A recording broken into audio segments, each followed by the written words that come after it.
Hello Booktube, j'espère que vous allez bien, que ce dimanche a été une belle journée pour vous. Aujourd'hui, on se retrouve pour une fantaisie que je viens de finir. Donc c'est pour ça que je vous fais cette vidéo maintenant, parce que j'ai décidé qu'à partir de maintenant, des fantaisies, quand je les lirai, je vous publierai tout de suite mon avis, parce que sinon j'oublie beaucoup de détails et je vous raconte pas l'histoire comme elle devrait se raconter, genre je me souviens plus. Donc j'espère que ça vous plaira. On a le livre Le pont des tempêtes. Je pense que tout le monde l'avait passé sur les réseaux sociaux, de Daniel L. Jensen. Alors, Le pont des tempêtes, ça parle de Lara, une princesse qui vient d'un pays pauvre où limite leur peuple est en train de mourir de faim à cause des Itikaniens. Les Itikaniens, c'est le peuple ennemi des Maridriniens, le peuple d'où vient Lara. Et arrivé à 15 ans de paix entre les deux nations, le père de Lara va devoir donner une reine à Itikana. Sauf que de base, Lara, il n'y avait pas que elle, il y avait aussi un nombre incalculable de frangines. Et depuis qu'elles sont toutes petites, leur père les a entraînées, mais vraiment comme des guerrières et comme à être des épouses parfaites pour que quand le jour viendrait où il devrait honorer sa part du contrat avec Itikana, c'est-à-dire donner une de ses filles pour qu'elle devienne reine, elle serait prête pour pas seulement devenir reine d'Itikana, mais pour renverser Itikana, la faire à l'envers au roi et permettre à son père de prendre le contrôle de Itikana, parce que tout le monde veut cette terre-là. Vous allez voir dans la carte que je vous montre là qu'il y a plusieurs territoires. Il y a Maridrina, là d'où vient Lara et ses sœurs, son père, etc. Itikana, là où est le pont des tempêtes, c'est le pont qui dirige tout le commerce. En gros, il n'y a rien dans leur pays qui marche sans le pont, que ce soit le fer, que ce soit pour la nourriture, le bétail, absolument tout passe par ce pont. Donc bien sûr, tout le monde veut s'en emparer, mais les Itikaniens se défendent très bien. Ils élèvent tous les enfants qui sont sur leur île pour devenir des guerriers et des guerrières, parce que c'est un pays qui est très ouvert pour les femmes, contrairement à Maridrina où c'est un pays misogyne où les femmes n'ont pas une grande importance et ne servent qu'à pondre des gosses. Je vous dis ça et j'ai mal au cœur. Malheureusement, c'est ça la nature du pays de Lara. Et du coup, maintenant que ça y est, ils sont censés envoyer une princesse, il réunit le père de Lara, toutes ses filles, autour d'un dîner où Lara empoisonne toutes ses sœurs. Et elle fait croire à son père qu'elles sont toutes mortes parce qu'elle est sûre et certaine que c'est elle qui est la mieux placée pour aller à Itikana et se venger de tout ce qu'a fait leur roi à leur peuple. Après, il y a son père qui lui dit à son premier ministre Siri, ou j'ai oublié son nom lui, qu'il avait fait le mauvais choix, parce que de base il n'avait pas choisi Lara, il avait choisi sa grande sœur Marilyn. Que Lara était la mieux placée, de toute façon pour lui tout le monde est mort, toutes ses filles sont mortes, il sait pas qu'elle les a juste endormies pendant quelque temps. Et que pour lui, maintenant que Lara avait tué toutes ses sœurs, c'était la preuve ultime que c'était la plus téméraire, combative, celle qui méritait le plus d'aller en tant que reine d'Itikana. Donc forcément, elle n'a pas le choix, il la prend. Et dès qu'elle arrive à Itikana, elle va épouser le roi, Aren. Et bien sûr, avant de partir pour Itikana, le père de Lara lui précise bien que si elle le trahit, il va la tuer et qu'elle n'a pas intérêt à le décevoir parce que dans tous les cas, il la tuera parce que il n'est pas en sécurité si les personnes qui savent ce qu'il avait l'intention de faire sont en vie, vous comprenez? Il doit tuer Lara et il doit tuer toutes les personnes qui sont au courant, surtout si ses plans échouent, parce que si jamais il découvre ce qu'il a fait, il y aura des représailles qu'il ne veut pas affronter. C'est un lâche, concrètement. Du coup, Lara, elle va sur cette île et elle rencontre son mari, sa sœur, ils ont un dîner, etc. Et de fil en aiguille, elle finit par vivre la vie du pont, quoi. Elle finit par découvrir plein de choses. Et pour ceux qui ne veulent pas se faire spoiler, arrêtez-vous là. Pour ceux que si le spoil ça dérange pas, on continue. Du coup, Lara, elle est maintenant sur le pont d'Itikana à cause d'un concours de circonstances. La grand-mère d'Aren a demandé à ce qu'elle vienne la voir et qu'elle concrètement scrute Lara parce que Ils sont pas bêtes les Itikania, même Aren, son mari, il a flairé le fait qu'elle était une espionne, hein, c'est obligé. Après tout, elle a été élevée à Maridrina et elle débarque à Itikana. Et du coup, la grand-mère, elle, pendant qu'elle est chez elle, il va y avoir des attaques d'un autre peuple qui déteste les Itikaniens. Et ils vont être obligés de montrer tous les secrets du pont à Lara. Malheureusement pour eux, Lara, elle a été conditionnée par son père, comme je vous l'ai dit, élevée pour être la parfaite espionne. Du coup, ce qu'elle fait dès qu'elle rentre dans la maison où est son mari et où elle vivait avec lui concrètement, elle va dans le bureau de son mari et elle prend toutes les lettres vierges qu'il avait et elle écrit tous les détails qu'elle sait sur le pont. En gros, comment rentrer, comment envahir Itikana, comment gagner la guerre contre eux. Et elle l'écrit pas avec, bien sûr, de l'encre directe, non, elle l'écrit avec une encre qui devient visible, au contact du feu ou un truc comme ça. En gros, ça se voit pas à l'œil nu, il te faut une astuce particulière.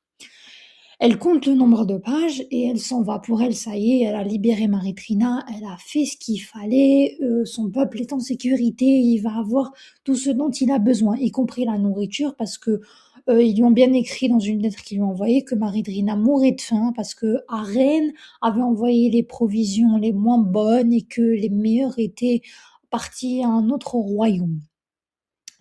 Et un jour, alors, en ce qui me concerne, j'ai grave kiffé la romance entre Aren et Lara. Trop, trop, trop mimi. J'ai bien aimé l'aspect de l'île. C'est très bien travaillé, très bien pensé. Alors, j'ai trouvé qu'il y avait deux, trois longueurs, mais vu que je l'ai écouté en audio en faisant mon sport, ça m'a pas dérangé plus que ça. Franchement, je vous comprends pourquoi il est autant hypé parce que c'est un livre, où il y a beaucoup d'enjeux politiques, beaucoup d'action, beaucoup de potentiel. Franchement, l'action, à un certain moment, ça s'arrête pas dans ce livre. Limite, ils sont attaqués toutes les 30 secondes. À chaque chapitre, il y a une attaque, contre le royaume d'Itikana. C'est un truc de dingue. J'ai adoré Lara, j'ai trouvé que son histoire était vraiment très triste. La pauvre, genre, elle a été manipulée par son père toute sa vie et en fait, elle a fait un truc pour lequel elle a limite été conditionnée à faire, mais qui a trahi le seul être qu'il ait jamais vraiment aimé. Alors un jour, il y a un quiproquo entre Aren et Lara et elle finit sous un excès de colère par lui dire que c'est de sa faute si son peuple meurt de faim et il lui dit: «C'est faux si c'est ce que votre père vous a raconté, il vous a menti depuis le début». Et elle, elle est là: «Oui, ben, vous essayez juste de couvrir vos arrières». Et lui dit: «Bah, moi je peux te le prouver Lara». Du coup, ce qu'il fait à Rennes, c'est qu'il emmène Lara, heu, en Maridrina, chez elle et il lui, montre que en gros, absolument tout ce qu'il y a dit son père, c'était du flan. Et que depuis le début, c'était lui qui détruisait son peuple parce que au lieu de faire en sorte que les impôts baissent, d'élever du bétail, de profiter de ce que l'arrangement entre Itikana et Maridrina avait de base, c'est-à-dire qu'il allait à Rennes baisser les impôts sur un seul truc particulier, ça aurait pu être la nourriture, mais le père de Lara a choisi le fer pour se forger des armes sur ses terres à lui et pour partir en guerre contre un autre peuple avec le qui ils s'entendent pas. Et du coup, quand elle découvre tout ça, Lara, ben, elle est scotchée et sa première pensée, c'est d'aller tuer son père. Sauf que entre temps, elle et son mari, ils ont développé des sentiments l'un pour l'autre. Aren est fou amoureux d'elle et quand elle va pour, le château de son père, il la suit. Il est pas con au point de la laisser sans surveillance et quand il la suit, il est à 2 centimètres près de la porte qu'elle était de lui envoyer une flèche en plein cœur parce qu'il ne voulait pas qu'elle révèle tous les secrets d'Itikana. Sauf que Lara a fait demi-tour en courant et qu'elle est rentrée dans la taverne où ils étaient à Maridrina et qu'elle a fait table rase. Elle lui a dit tout ce qu'elle faisait, tout ce qu'elle a fait et elle s'est platement excusée auprès de la reine. Et c'est là qu'ils se sont rapprochés en tant que mari et femme. Et ils ont eu des rapports forcément. Dieu merci parce que franchement, les rapports, enfin, le rapprochement, c'était genre trois quarts du livre. Faut prendre son mal en patience pour la romance. Sauf que, elle lui a pas dit qu'elle avait écrit ces lettres-là. Quand il lui a demandé: «Est-ce que tu as révélé quelle que soit information sur mon peuple?» elle lui dit: «Non». Pourquoi? Parce que pour elle, les informations n'ont jamais été envoyées. Donc elle va dans le bureau de son mari et elle détruit toutes les preuves, en utilisant son chat. Ça, j'ai trouvé ça très drôle. Elle a fait renverser l'encre et elle a fait son chat marcher sur les feuilles vierges. Ce qu'elle n'avait pas anticipé, c'est que son mari avait un tiroir secret où il y avait une autre lettre que, cette lettre-là, elle était totalement vierge aussi, mais il avait écrit «Cher roi Didikana», un truc comme ça. Et sur cette lettre-là, il y avait pas l'encre de Lara. Et du coup, il a pris une autre lettre, des lettres de la pile où elle avait écrit avec cette encre spéciale, et celle-là, il l'a envoyée au père de Lara.